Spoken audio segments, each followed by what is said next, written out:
This is a compilation of 6 UFO sightings by pilots over Canada from 1967 to 1974. Each incident is short and to the point. The first incident, 1967.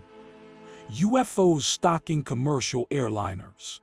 On July 7, 1967, 3 air traffic controllers and 2 technicians monitoring an eastbound Air Canada flight suddenly noticed an unknown object on the radar scope, heading at high speed toward Kenora, Ontario.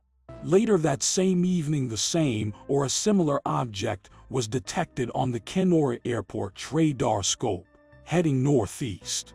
For a total of 3 hours, the object described a series of maneuvers, executing 180-degree turns and chasing 2 Air Canada flights before resuming its original northeast heading and finally disappearing from the radar scope. The second incident, 1967. Air crew observe UFO at end of runway. On November 15, 1967, the crew of Quebec Air, Flight 650, sighted a very bright object at the end of the runway at Septiles, Quebec. It was larger than a star, stationary, and at an unknown altitude. The third incident, 1974. Scandinavian pilot observed triangular UFO near Quebec. In July 1974, a Scandinavian Airlines captain flying 35 to 40 miles southeast of Quebec City reported a triangular-shaped object moving in a southwesterly direction.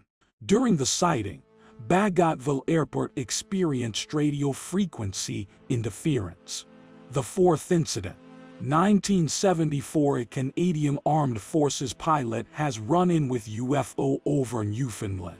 On October 10, 1974, John Breen, a Canadian Armed Forces pilot, was paced by a UFO over Newfoundland en route from Deer Lake to Gander.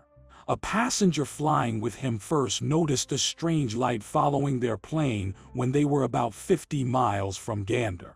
Every time Breen looked at the light, it seemed to turn off, but finally he got a better view of it. It seemed to be a sort of triangle or delta-shaped, luminescent greenish light following us. Breen told investigator Gregory Cannon. It was on for, say, 2 or 3 or 4 seconds and then off for a bit and on again. It was fairly regular. And then, as it carried on, it became pretty well a steady light. About 25 to 30 miles from Gander, Breen radioed the airport and asked if they had any other traffic in the vicinity. They replied in the negative. Then I said, "Well, we've definitely got an aircraft or something here with us," Breen reported. The object was not a reflection of his Cessna 150's lights, and about 14 miles north of the airport, where the Gander River opens out into Gander Lake. The object could clearly be seen reflected in the water, but when flying over land the reflection could no longer be seen. I started a right turn and then cut hard left, Breen said. Gander then picked up the object for 2 or 3 sweeps, which would have been about 10 to 12 seconds. When we turned around, I just saw it going off the other way, and then I lost it because of the back of the airplane. The fifth incident, 1974. UFO paces commercial jet at close range near Gander. On October 11, 1974, at about 4:15 hours, an unidentified object was sighted by the captain and crew of a Capital Airlines DC-8 airliner, en route to Gander Airport at 7,500 feet.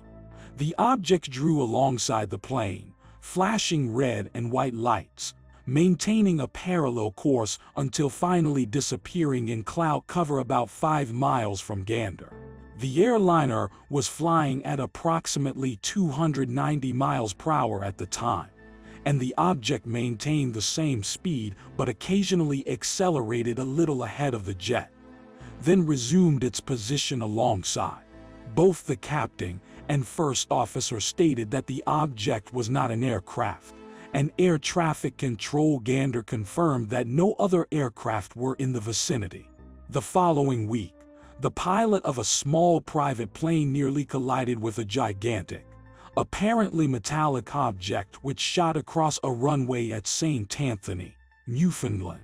Researcher Arthur Bray contacted Transport Canada, the department responsible for civil air safety in Canada, and inquired about official studies and regulations regarding sightings of UFOs reported by pilots.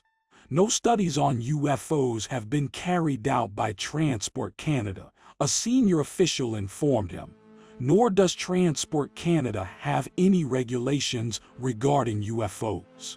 The sixth incident, 1975.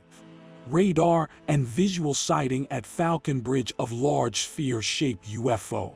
In October and November 1975, a spate of low-level UFO sightings over Strategic Air Command bases in Maine, Michigan, Montana, and North Dakota caused widespread official concern, particularly since some of the unknown objects exhibited a clear intent over nuclear missile sites. A log extract from the Alert Center branch of the United States Air Force Aerospace Intelligence Division, on the 31st of October, mentioned sightings near the Canadian border, contacted CIA Ops Center and informed them of UFO flight activity over two SAC bases near Canadian border. CIA indicated appreciation and requested they be informed of any follow-up activity.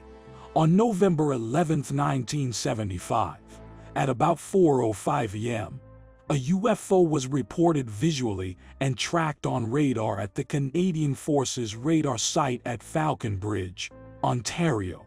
The following message from the commander in charge of North American Aerospace Defense Command NORAD was relayed to NORAD units in North America. This morning, the 11th of November 1975, CFS Falconbridge reported search and height finder radar paints on an object up to 30 nautical miles south of the site, ranging in altitude from 25,000 feet to 72,000 feet. The site commander and other personnel say the object appeared as a bright star but much closer.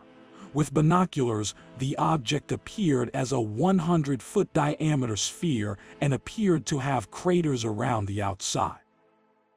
On the 13th of November, NORAD informed the media in Sudbury, Ontario, that the sighting had occurred at 4:05 a.m. and that two F-106 jets of the U.S. Air National Guard's Fighter Interceptor Squadron at Selfridge Air Force Base, Michigan, were scrambled, but the pilots reported no contact with the object. In the 11th of November message, the NORAD commander-in-charge confirmed that reliable military personnel had reported the sightings in the United States and at Falconbridge, and concluded, "Be assured that this command is doing everything possible to identify and provide solid factual information on these sightings. I have also expressed my concern to SAFOI Secretary of the Air Force Office of Information that we come up soonest with a proposed answer to queries from the press to prevent overreaction by the public to reports in the media that may be blown out of proportion. To date, efforts by Air Guard helicopters, SAC helicopters, and NORAD F-106s have failed to produce positive ID. The U.S. left was anxious to play down these disturbing incidents.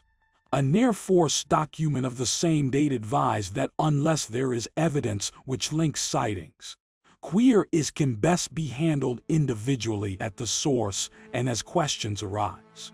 Responses should be direct, forthright, and emphasize that the action taken was in response to an isolated or specific incident. iOS should keep all levels and appropriate MAGCOMs informed of questions asked, media affiliations, and responses given.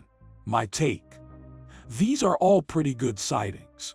No smoking guns here, but they certainly make you think that the military knows something about what is going on. You just have to take a closer look. Resources. Above top secret, Timothy Good, 1988.